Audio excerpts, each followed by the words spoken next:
देखिए, आप लोगों में से कुछ स्टूडेंट का कल एग्ज़ाम था, कुछ का आज था। तो आज की एग्ज़ाम जो है वह क्या हो चुकी है, कैंसिल हो चुकी है। आप में से बहुत सारे स्टूडेंट का 20, किसी का 21, 22, 23 इन अलग अलग तिथियों में क्या है, एग्ज़ाम है। तो वैसे तो रेगुलर टेस्ट सीरीज आप लोगों की चल रही थी, लेकिन आज मैं आप लोगों को कल जिस तरह के क्वेश्चन पूछे गए थे सीटेट में, तो उनको ध्यान में रखते हुए कुछ ऐसे महत्वपूर्ण बिंदु को मैं याद दिला रहा हूं, जहां से आपको सीटेट में निश्चित रूप से क्वेश्चन रहेंगे। ठीक है, कल भी आपको 7-8 प्रश्न जो है वो पियाजे, वाइगोत्स्की और कोहनबर्ग से पूछे गए थे। और ये तीनों थ्योरी ऐसा है कि कितना भी पढ़ लीजिए, कुछ ना कुछ कन्फ्यूजन रह ही जाता है। तो एक नज़र में 5 से 7 मिनट में मैं इन तीनों को क्या कर रहा हूँ, क्लियर कर रहा हूँ, और उनको आप लोग याद रखिएगा। पियाजे आपको संज्ञानात्मक विकास का सिद्धांत दिया, वाइगोत्स्की भी आपको संज्ञानात्मक विकास का ही सिद्धांत दिया, लेकिन वह सामाजिक परिप्रेक्ष्य में दिया। और कोहनबर्ग ने आपको नैतिक विकास का क्या दिया, सिद्धांत दिया। पियाजे जो है संज्ञानात्मक विकास के सिद्धांत में अपनी कुछ मान्यताओं को प्रकट की थी।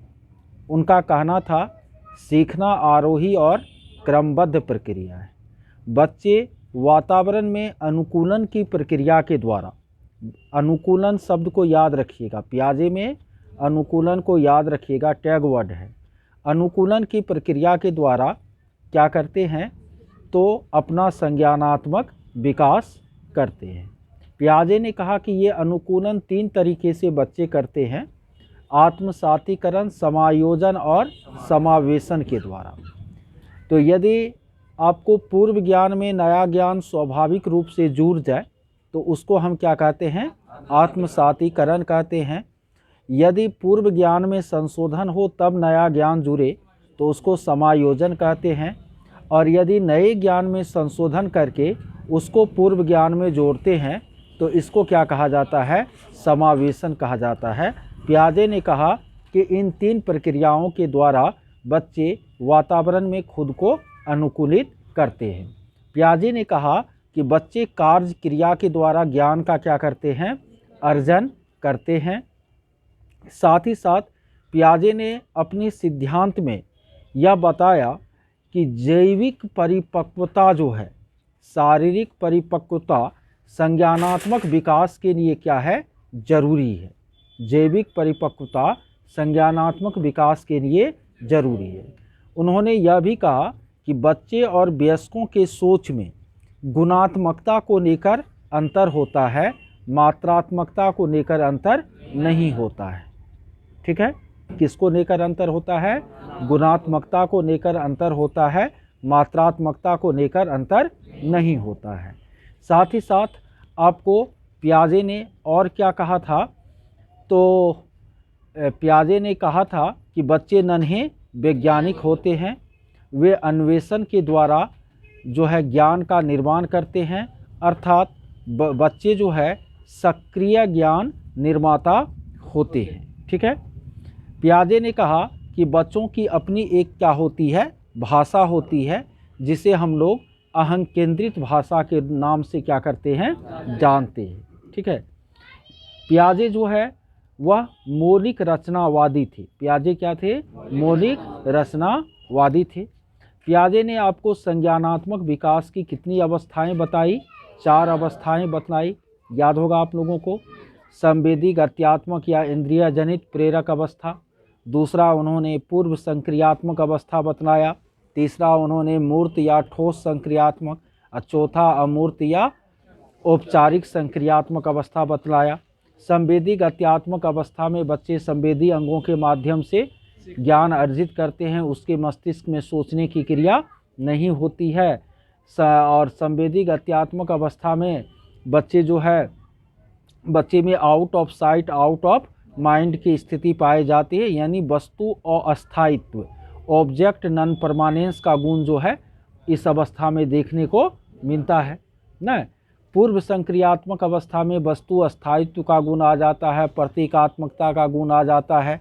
पूर्व संक्रियात्मक अवस्था में बच्चे अपने ही विचारों में केंद्रित होते हैं, अहं केंद्रित होते हैं, वे ध्यान को एक जगह केंद्रित नहीं कर पाते हैं, आत्म केंद्रित भी होते हैं। पूर्व संक्रियात्मक अवस्था में जीववाद भी देखने को मिलता है, मशीनी तर्कन भी देखने को मिलता है। ये सब बात किसमें याद रखना है? पूर्व संक्रियात्मक। और मूर्त संक्रियात्मक अवस्था में बच्चे जो है मूर्त वस्तुओं पर तार्किक चिंतन क्या कर देते हैं? प्रारंभ कर देते हैं, यानी तार्किक चिंतन प्रारंभ हो जाता है, लेकिन किस वस्तु पर? मूर्त वस्तु पर। साथ ही साथ आपको मूर्त संक्रियात्मक अवस्था में बच्चे में वर्गीकरण, संरक्षण, न लंबा छोटा आदि का बोध, न इन सब संप्रत्यय का क्या हो जाता है? विकास हो जाता है। मूर्त संक्रियात्मक अवस्था में बच्चे में आगमनात्मक तर्कना का विकास हो जाता है। ठीक है। और अमूर्त या औपचारिक संक्रियात्मक अवस्था जो है वह सबसे ऊपर का स्तर होता है, जिसमें कि आपको बच्चे में निगमनात्मक तर्कना, कल्पना करने, अमूर्त चिंतन करने आदि की क्षमता जो है आ जाती है। तो ये सब बात आपको प्याजे में क्या रखनी है? याद रखनी है। प्याजे जो है विचार प्रक्रिया को भाषा से ज़्यादा महत्वपूर्ण मानते हैं। प्याजे का कहना है कि विचार या थिंकिंग प्रोसेस जो है बच्चों के भाषाई विकास को क्या करता है? प्रभावित करता है। तो ये सब बात आपको प्याजे में क्या रखना है? याद रखना है। ठीक है। वैगोत्स्की में क्या सब याद रखना है? समाज और संस्कृति वाला बात। वैगोत्स्की जहाँ रहेगा तो समाज और संस्कृति को आप लोग एक बार याद कर लीजिएगा। पारस्परिक अधिगम और सहयोगात्मक अधिगम की भी बात वैगोत्स्की ने की थी। वैगोत्स्की का कहना था कि विकास जो है वह बाहर से अंदर होता है। अब प्याजे का क्या कहना था? विकास अंदर से क्या होता है? बाहर होता है न। वैगोत्स्की जो है, प्याजे जिसको अहं केंद्रित भाषा कहते हैं, वैगोत्स्की उसको निज भाषा या व्यक्तिगत भाषा कहते हैं। वैगोत्स्की के अनुसार बच्चे अपनी निज भाषा या व्यक्तिगत भाषा के द्वारा अपना निर्देशन और नियमन करते हैं, स्वनिर्देशन और स्व नियमन करते हैं न। साथ हाँ, ठीक है। और वैगोत्स्की में बाहर से अंदर की ओर। ठीक है। उसके बाद वैगोत्स्की कहते हैं कि आपको बच्चे में पहले सामाजिक वार्ता का विकास होता है, फिर आपको निज या व्यक्तिगत वार्ता का, और सबसे अंत में अंतःमुख वार्ता का क्या होता है? विकास होता है। वैगोत्स्की का कहना है कि 3 बरस तक बच्चों के विचार और भाषा एक दूसरे से स्वतंत्र होते हैं। 3 बरस के बाद भाषा विचार को क्या करता है? प्रभावित करता है। ये सब बात आपको किस में याद रखनी है? वैगोत्स्की में। प्याजे और वैगोत्स्की के सिद्धांतों का अंतर भी आपको याद रखना है कि प्याजे आपको मौलिक संरचनावादी, वैगोत्स्की सामाजिक संरचनावादी है न। उसके बाद प्याजे अहं केंद्रित वार्ता की बात करते हैं, वैगोत्स्की जो है वह निज वार्ता या व्यक्तिगत वार्ता की बात करते हैं। प्याजे विचार को ज़्यादा महत्वपूर्ण मानते हैं भाषा से, वैगोत्स्की भाषा को ज़्यादा महत्वपूर्ण मानते हैं विचार से न। प्याजे जो है कहते हैं कि विकास जो है वह अंदर से बाहर होता है, जबकि वैगोत्स्की कहते हैं कि विकास बाहर से अंदर होता है। प्याजे कहते हैं कि विकास अधिगम में सहायक होता है, वैगोत्स्की कहते हैं कि अधिगम जो है विकास में सहायक होता है। ये सब बात बताए हैं ना, ये सब बात को बिल्कुल अच्छे तरीके से याद रखिएगा। ठीक है। उसके बाद आपको कोहनबर्ग का बात सब भी याद रखना है। कोहनबर्ग का मान्यता नैतिक विकास किसको कहते हैं? सही या गलत का निर्णय ले पाने की क्षमता में जो विकास होता है उसे ही हम नैतिक विकास कहते हैं। नैतिक विकास का सिद्धांत आपको कोहनबर्ग ने दिया था न।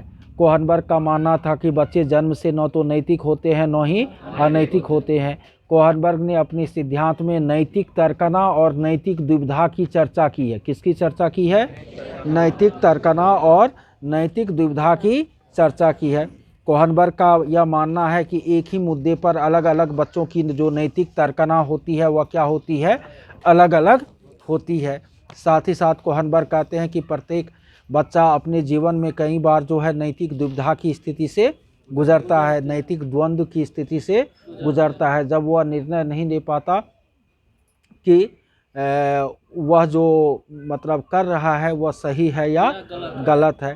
कोहनबर्ग ने आपको बताया कि नैतिक विकास जो है वह एक चरणबद्ध तरीके से होता है ना। क्या होता है?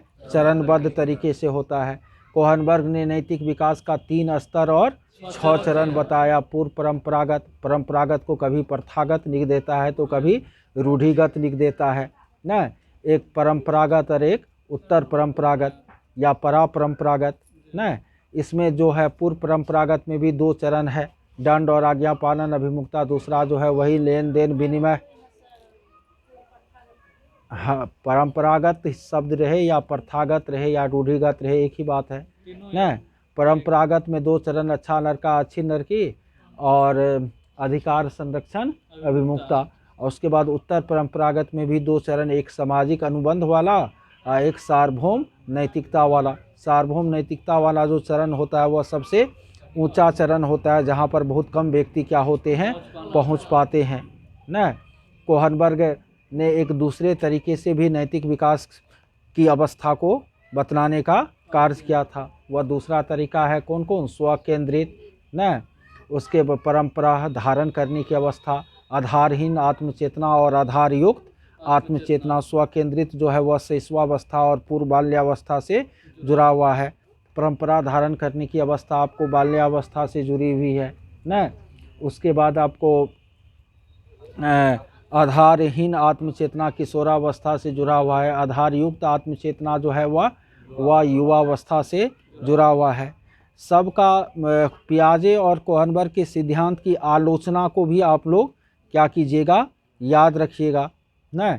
पियाजे में क्या याद रखना है और कोहनबर्ग में क्या याद रखना है। तो पियाजे में याद रखना है कि पियाजे ने जो कहा कि संज्ञानात्मक विकास अवस्था में होता है और प्रत्येक अवस्था की अपनी खास विशेषता होती है न। और एक निश्चित उम्र में ही निश्चित तरह का संज्ञानात्मक विकास होता है। इस पर जो है अन्य मनोवैज्ञानिकों ने क्या उठाए हैं, सवाल उठाए हैं। अन्य मनोवैज्ञानिकों का कहना है कि कुछ ऐसे भी विकास है जो किसी बच्चे में पहले दिख जाता है, किसी में बाद में दिखता है न। तो इसको लेकर के जो है आलोचना पियाजे के सिद्धांत की गई है। कोहनबर्ग के सिद्धांत की आलोचना किन किन आधारों पर की गई है? सबसे बड़ा आलोचना है लिंग भेद का आरोप लगता है कोहनबर्ग पर। किसका आरोप लगता है? लिंग भेद का। नैतिक सोच पर ज़्यादा बल दिया है, नैतिक व्यवहार पर उसने कम बल दिया है न। किसने? कोहनबर्ग ने। यह उसके सिद्धांत की एक क्या है, आलोचना है। कोहनबर्ग ने नैतिक विकास का स्वरूप सार्वभौमिक बतलाया, जबकि सार्वभौमिक होता नहीं है। तो ये पियाजे वैगोत्स्की कोहनबर्ग का जो कॉन्सेप्ट है, इसको हमेशा क्या रखिएगा, दिमाग में रखिएगा। अच्छी तरह आप लोगों को पढ़ाया हुआ है। एक चीज़ आप लोग ये भी दिमाग में रखिएगा कि किसी भी क्वेश्चन को कम से कम 2 बार आप पढ़ लीजिएगा कि उसमें नकारात्मक पूछ रहा है कि सकारात्मक पूछ रहा है, और पूरा धैर्यपूर्वक प्रश्नों का उत्तर सेलेक्ट कीजिएगा न। हड़बड़ी जब ये हुआ तो दुर्घटना हो जाएगा न। सावधानी हटेगा तो दुर्घटना घटेगा। तो वो बात का क्या रखना है, आप लोगों को ध्यान रखना है न। हमें हाँ, समीपस्थ विकास का क्षेत्र है। वैगोत्स्की समीपस्थ विकास या निकटस्थ विकास का क्षेत्र या ZPD का सिद्धांत दिया था न। वह मानसिक स्थिति जब बच्चा खुद से किसी समस्या को सॉल्व नहीं कर सकता लेकिन किसी बड़े के सहयोग से कर सकता है, तो उस स्थिति को हम क्या कहते हैं, समीपस्थ विकास का क्षेत्र कहते हैं। और हाँ, वही हुआ। और उस ZPD की स्थिति में बच्चों को जो सहयोग दिया जाता है उसको एस्केप होल्डिंग या पार बांधना या ढांचा बांधना या सहारा देना कहते हैं न। उसके बाद बाल केंद्रित शिक्षा और प्रगतिशील शिक्षा को कभी भी भूलना नहीं है न। बच्चा को एकदम क्या भगवान मानना है। बच्चा कभी गलत नहीं होता, बच्चा कभी फेल नहीं हो सकता। जो भी दोष है वो शिक्षक में होता है, सिखाने की पद्धति में होता है। बच्चा में कोई दोष नहीं होता है। वैयक्तिक भिन्नता का हमेशा क्या रखना है, आप लोगों को ध्यान रखना है। सब बच्चा कभी भी एक तरह से नहीं सीख सकता है, सभी बच्चे का एक तरह से आकलन भी नहीं हो सकता है। विविध शिक्षण तकनीकों का आप लोगों को क्या करना है, हमेशा इस्तेमाल करना है न।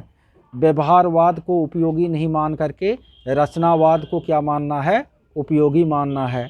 यानी बच्चे अभ्यास, पुनर्बलन, उद्दीपन, अनुक्रिया या रट करके अनुकरण के द्वारा, तो अनुकरण, अनुबंधन या आपको पुनर्बलन या उद्दीपन, ये सब आपको व्यवहारवादियों का विचार है कि बच्चे इन इन तरीक़ों से सीखते हैं। लेकिन हमको किस पर ज़्यादा फोकस करना है? रचनावाद पर। रचनावादियों का विचार है कि बच्चे अवबोधन के द्वारा या समझ करके क्या करते हैं? सीखते हैं, न करके सीखते हैं। इस चीज़ को हमको ज़्यादा क्या करना है? महत्वपूर्ण मानना है, क्योंकि वर्तमान जो शिक्षा पद्धति है वह संरचनावादी उपागम या निर्मितिवादी उपागम पर ही आधारित है। संरचनावाद को कभी भी मिस नहीं कीजिएगा। समावेशी शिक्षा का हमेशा ध्यान रखिएगा। सब बच्चे को एक ही तरह के स्कूल में पढ़ाना है, चाहे वह समान हो, लूल्हा हो, लंगड़ा हो, दिव्यांग हो, न मंद बुद्धि का हो, तीव्र बुद्धि का हो, जिस तरह का भी बच्चा हो, सबको एक के विद्यालय में, एक के कक्ष में ठूस देना है आपको, न सबके आवश्यकता का क्या रखना है? ख्याल रखना है। सबके आवश्यकता का क्या रखना है? उन विशेष आवश्यकता वाला बच्चा जो भी है, उसके विशेष आवश्यकता की पूर्ति कैसे होगी, इस बात का आप लोगों को ख्याल रखना है। लेकिन किसी को अलग करने की बात नहीं करनी है। सभी बच्चा सीख सकता है। सभी बच्चा क्या कर सकता है? सीख सकता है। इस बात का भी आपको क्या रखना है? ध्यान रखना है न। बच्चा फेल नहीं होता है, व्यवस्था फेल हो जाती है। एक भी बच्चा फेल हो रहा है तो इसका मतलब पूरी शिक्षण व्यवस्था आपका क्या हो रहा है? फेल हो रहा है। आकलन मूल्यांकन का जो उद्देश्य आप लोग समझते हैं न, जो देखते हैं व्यवहार में, वो नहीं होता है। आकलन मूल्यांकन का कभी भी उद्देश्य नहीं होता है बच्चों को फर्स्ट, सेकेंड, थर्ड करना, बच्चे का श्रेणीकरण करना, बच्चे को रैंकिंग देना, बच्चे को जो है वो पृथककृत करना, अलग अलग समूहों में बांटना, ये सब आकलन मूल्यांकन का उद्देश्य नहीं होता है। आकलन मूल्यांकन का 3 ही उद्देश्य हमेशा होता है।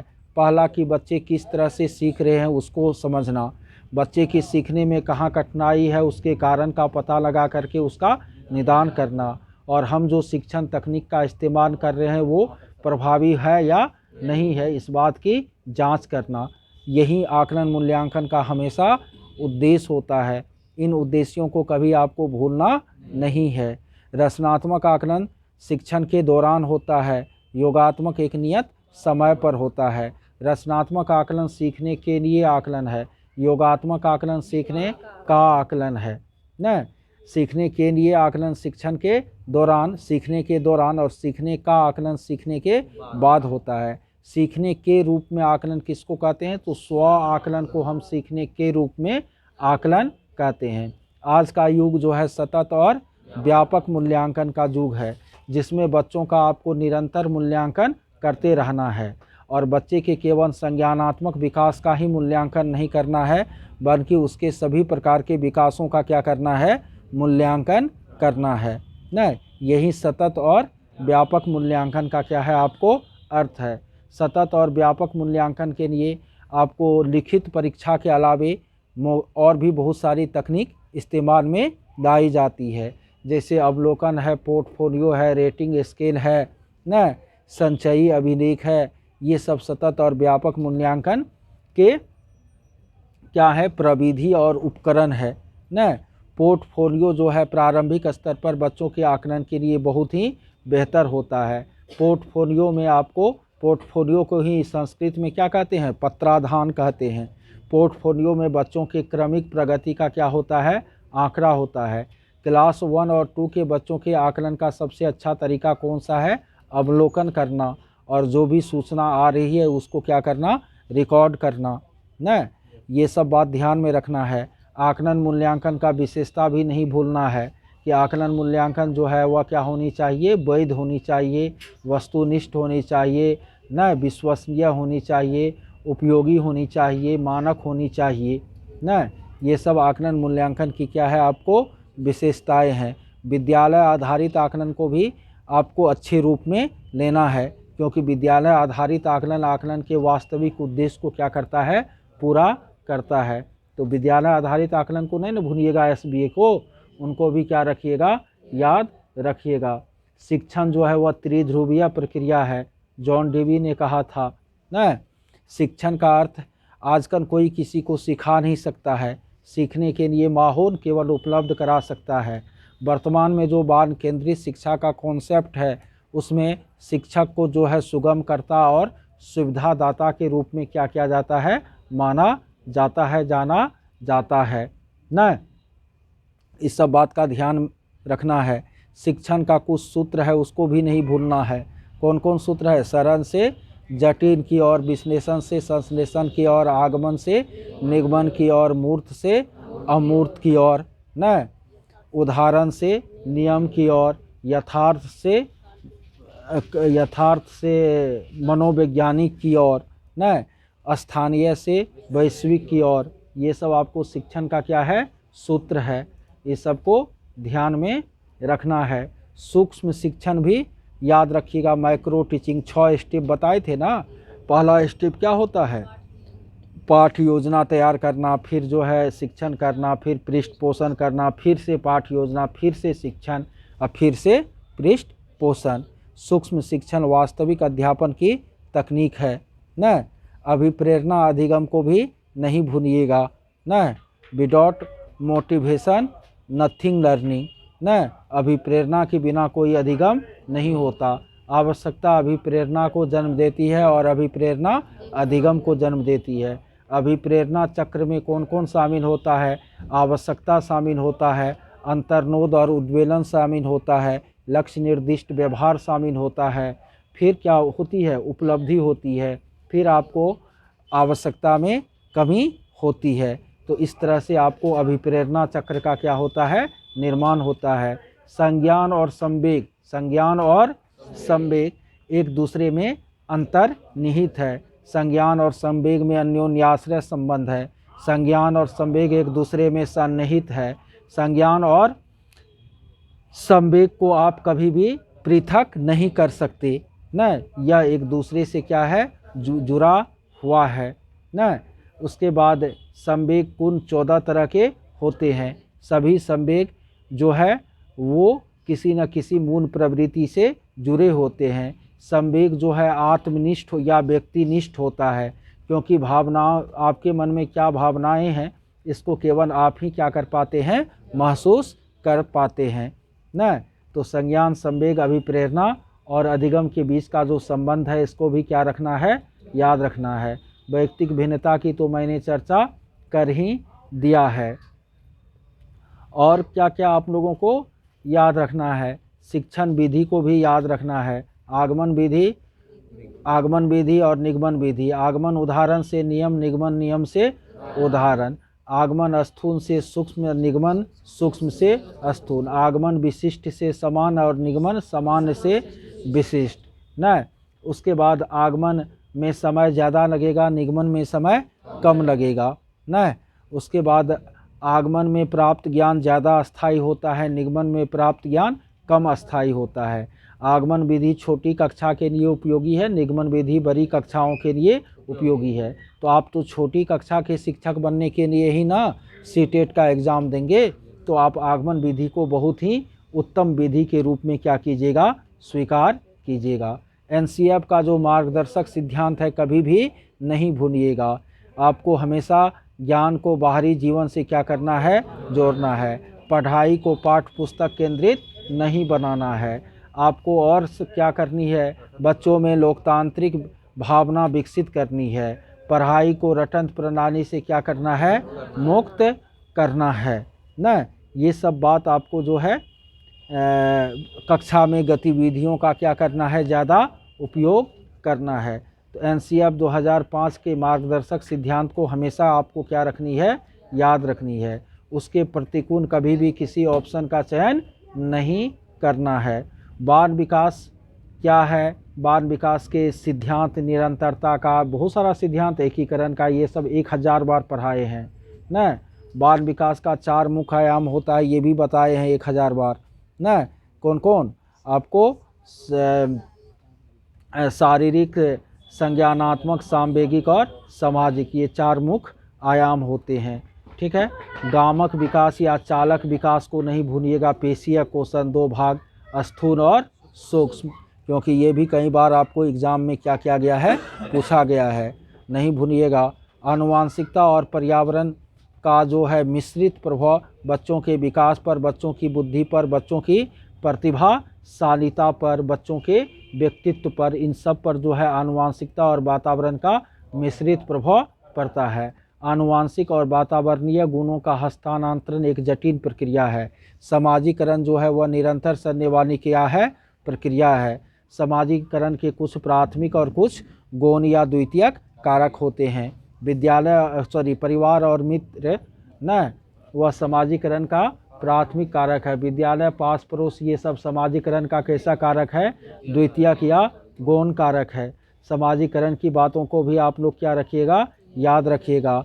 अधिगम क्या है, व्यवहार में अस्थायी परिवर्तन क्या कहलाता है, अधिगम होता है। अधिगम वैयक्तिक और सामाजिक दोनों होता है। अधिगम निरंतर चलने वाली क्या है, प्रक्रिया है न। अधिगम निरंतर चलने वाली क्या है, प्रक्रिया है। अधिगम के बैंकिंग मॉडर्न और प्रोग्रामिंग मॉडर्न को भी नहीं भूलिएगा। बैंकिंग मॉडर्न में रटने पर बन दिया जाता है और अधिगम के प्रोग्रामिंग मॉडर्न में आपको समझने पर क्या दिया जाता है, बन दिया जाता है। आप लोगों को बैंकिंग मॉडल अपनाना है कि प्रोग्रामिंग मॉडल अपनाना है, आप लोगों को प्रोग्रामिंग मॉडल क्या करना है, अपनाना है हमेशा न। अधिगम के स्थानांतरण को भी एक बार दिमाग में ले लीजिए। 3 तरह का स्थानांतरण, धनात्मक, ऋणात्मक और शून्य स्थानांतरण। पूर्व ज्ञान नए ज्ञान को सीखने में सहायता करे तो उसे धनात्मक स्थानांतरण कहते हैं। पूर्व ज्ञान नए ज्ञान को सीखने में बाधा पैदा करे तो उसको ऋणात्मक स्थानांतरण कहते हैं। और पूर्व ज्ञान नए ज्ञान को सीखने पर किसी तरह का प्रभाव नहीं डाले तो उसको शून्य स्थानांतरण कहते हैं। अधिगम के सिद्धांत में उद्दीपन, अनुक्रिया और प्रयास तथा त्रुटि का सिद्धांत किसने दिया, थॉर्नडाइक ने दिया। इस सिद्धांत में उन्होंने बताया कि गलतियां होना क्या है, स्वाभाविक है। गलती को हमें सकारात्मक रूप में लेना चाहिए। बच्चे यदि गलतियां या त्रुटियां कर रहे हैं तो ये हमें बताते हैं कि बच्चे आपको किस तरह से सीख रहे हैं। पॉवलव ने आपको शास्त्रीय अनुबंधन का सिद्धांत कुत्ता पर प्रयोग करके दिया था। और बच्चों के स्वभाव का निर्माण करना है, संवेगात्मक उपचार करना है, तो उसमें आपको पॉवलव के सिद्धांत का प्रयोग करना ही पड़ेगा। स्किनर ने आपको पुनर्बलन का सिद्धांत दिया, सक्रिय अनुबंधन का सिद्धांत दिया, पुनर्बलन पर ज़्यादा बल दिया। पुनर्बलन सतत अच्छा होता है कि आंशिक अच्छा होता है, आंशिक पुनर्बलन ज़्यादा अच्छा होता है, किसके अपेक्षा, सतत पुनर्बलन के अपेक्षा। कोहलर ने सूझबूझ और अंतर्दृष्टि का सिद्धांत देने का काम किया था। आप लोग को याद है ना, यदि आपसे पूछा जाए कि कुछ संरचनावादी या निर्मितिवादी मनोवैज्ञानिकों का नाम बताइए, और संरचनावाद या निर्मितिवाद किसे कहते हैं, तो आपको ऐसे मनोवैज्ञानिक जो यह मानते हैं कि बच्चे ज्ञान का क्या करते हैं, निर्माण करते हैं न, खुद से अनुक्रिया करके वातावरण से, तो उसको हम क्या कहते हैं, संरचनावादी या निर्मितिवादी कंस्ट्रक्टिविस्ट कहते हैं। पियाजे और वाइगोत्स्की संरचनावादी मनोवैज्ञानिकों के उदाहरण हैं। व्यवहारवादी मनोवैज्ञानिक उसको कहते हैं जो यह मानते हैं कि बच्चे अनुकरण, प्रबलन, अभ्यास आदि के द्वारा जो है ज्ञान का क्या करते हैं, अर्जन करते हैं। थॉर्नडाइक हो कि पॉवलव हो कि वाटसन हो कि स्किनर हो न, ये सब आपको व्यवहारवादी मनोवैज्ञानिक है। और एक गेस्टाल्टवादी एक गेस्टाल्टवादी मनोवैज्ञानिक है जो कि मानते हैं कि बच्चे समग्र से अंश की तरफ सीखते हैं। वर्दीमर, कोहलर और कोफका, वर्दीमर, कोहलर और कोफका, ये आपको क्या है, गेस्टाल्टवादी मनोवैज्ञानिक हैं न, जो कि सूझबूझ और अंतर्दृष्टि को सीखने का में क्या देते हैं, महत्व देने का काम करते हैं। ये सारी बातें आप लोगों को सीडीपी में क्या रखनी है, याद रखनी है। इससे ज़्यादा तो कुछ सीडीपी में है नहीं, है क्या, कुछ रखा हुआ है, इतना जो पढ़ाए हैं सीडीपी, और फिर भी यदि सीडीपी का क्वेश्चन छूट जाएगा ना, तो ये तो बहुत सोचनीय बात होगी। एक एक शब्द का विश्लेषण करके क्या किए हैं, बताए हैं ना। सारी बातों को याद रखिएगा। विशेष आवश्यकता वाला बच्चा का विशेष आवश्यकता क्या सब होता है, प्रतिभाशाली बच्चा न, मानसिक रूप से दिव्यांग बच्चा, शारीरिक दिव्यांग बच्चा, सबके बारे में बताए हैं ना। वंचित बच्चा, उस सब का। बुद्धि मेन चीज़ तो छूटिए गया, बिना बुद्धि का कोई काम होगा नहीं होगा। बुद्धि जो है वह अमूर्त चिंतन की योग्यता है न, बुद्धि जो है समस्या समाधान की प्रक्रिया है। यानी कहने का मतलब बुद्धि जो है, बुद्धि नए परिस्थितियों में खुद को अनुकूलित करने की योग्यता है। तो कहने का मतलब यह है कि बुद्धि विशिष्ट योग्यताओं का क्या है, समुच्चय है। बुद्धि के 3 पक्ष संरचनात्मक, क्रियात्मक और भावात्मक। बुद्धि के आपको 3 पक्ष होते हैं। थॉर्नडाइक ने बुद्धि का 3 प्रकार बताया, मूर्त बुद्धि, अमूर्त बुद्धि और सामाजिक बुद्धि। याद है ना, मूर्त किसको कहते हैं, अमूर्त किसको कहते हैं और सामाजिक किसको कहते हैं। थॉर्नडाइक ने सीखने का 3 नियम भी दिया था। कौन कौन नियम? तत्परता का नियम, अभ्यास का नियम और प्रभाव का नियम। याद है ना आप लोगों को? बुद्धि का जो सिद्धांत सब है उसमें आपको अल्फ्रेड बिने ने आपको एक कारक सिद्धांत दिया बुद्धि का, जिसमें उन्होंने बुद्धि को अविभाज्य और समग्र माना। स्पियर ने आपको बुद्धि का द्विकारक सिद्धांत दिया न, जिसमें उन्होंने क्या माना, किसने? स्पियरमैन ने बुद्धि के 2 कारक बताए, एक एस फैक्टर और एक जी फैक्टर। जी फैक्टर समान मानसिक ऊर्जा को सूचित करता है न, और एस फैक्टर जो है विशिष्ट योग्यता को सूचित करता है। जिस व्यक्ति में जितना ज़्यादा जी फैक्टर होता है उसमें एस फैक्टर भी उतने ही अधिक होने की संभावना होती है। जी फैक्टर आनुवांशिकता से प्रभावित होता है और एस फैक्टर पर्यावरण से प्रभावित होता है। बताए थे ना। उसके बाद आपको गिलफोर्ड ने बुद्धि का त्रिआयामी या घनीय मॉडल देने का क्या किया, काम किया। बुद्धि की 3 बीमाएँ उन्होंने बताई थी। क्या सब बताया था? अवयव, उत्पाद और आपको संक्रिया। अवयव, संक्रिया और उत्पाद। कुल 180 प्रकार के बुद्धि की चर्चा आपको गिलफोर्ड महोदय ने की थी। बहुबुद्धि का सिद्धांत हॉवर्ड गार्डनर ने दिया था। उन्होंने कहा कि बुद्धि के अनेक प्रकार होते हैं।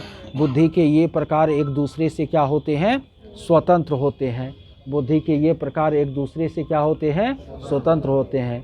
किसी व्यक्ति में बुद्धि का कोई एक प्रकार यदि कमज़ोर भी रह जाए तो इससे अन्य प्रकारों पर कोई प्रभाव नहीं पड़ता है। बुद्धि केवल वह नहीं है जिसे कागज़ पेंसिल परीक्षण से मापा जाता है। बहुत प्रकार की बुद्धि होने के कारण ही अलग अलग व्यक्ति अलग अलग तरह के होते हैं। गार्डनर ने आपको 8 प्रकार के बुद्धि की क्या की थी, आपको चर्चा की थी, जिसमें कि आपको भाषाई बुद्धि न, उसके बाद स्थानिक बुद्धि, तार्किक गणितीय बुद्धि, सांगीतिक बुद्धि, अंतःवैयक्तिक बुद्धि, अंतर्वैयक्तिक बुद्धि, प्राकृतिक बुद्धि न, इस सब का क्या आता है, नाम आता है। उसके बाद आपको स्टर्नबर्ग ने बुद्धि का त्रिपाक्षीय सिद्धांत देने का क्या किया, काम किया। स्टर्नबर्ग ने बुद्धि को जो है समस्या समाधान की प्रक्रिया मानने का काम किया, न कि उन्होंने बुद्धि को कारकों का संयोजन माना। 3 प्रकार के बुद्धि की उन्होंने चर्चा की थी, घटकीय बुद्धि न, या संदर्भात्मक बुद्धि, अनुभविक बुद्धि या सृजनात्मक बुद्धि न, ये सब आपको स्टर्नबर्ग ने चर्चा किया था। आरबी केटिन ने तरल बुद्धि और ठोस बुद्धि का सिद्धांत दिया था। बुद्धि परीक्षण करने का काम सबसे पहले आपको किसने किया था, अल्फ्रेड बिने ने। बुद्धि लब्धि का सूत्र क्या होता है, मानसिक आयु गुना 100 बटे वास्तविक आयु होता है न। तो ये सब बात जो है आप लोगों को क्या रखनी है, याद रखनी है न। सीडीपी में इससे ज़्यादा कुछ है, इतने चीज़ ने पढ़ाए हैं, और इसी पर आपको घुमा घुमा करके परीक्षा में क्या पूछता है, क्वेश्चन पूछता है। तो डरने की बात क्या है। परीक्षा से आधा घंटा पहले भी 35 मिनट का वीडियो यदि एक बार सुन लीजिएगा तो सारी बातें आपके मानस पटल पर उभरती हुई चली आएगी और एग्ज़ाम में आप लोगों को दिक्कत नहीं होगी। ठीक है, ये इससे पहले दिए थे सुपर फास्ट रिवीजन, और ये हो गया सुपर फास्ट रिवीजन नहीं हो गया। तो अब सब तरह से रिवीजन करा दिए न, तब भी यदि परीक्षा में आप लोग अच्छा अंक नहीं लाइएगा तो ये आप लोगों की गलती होगी, हमारी गलती नहीं होगी। ठीक है, चलिए।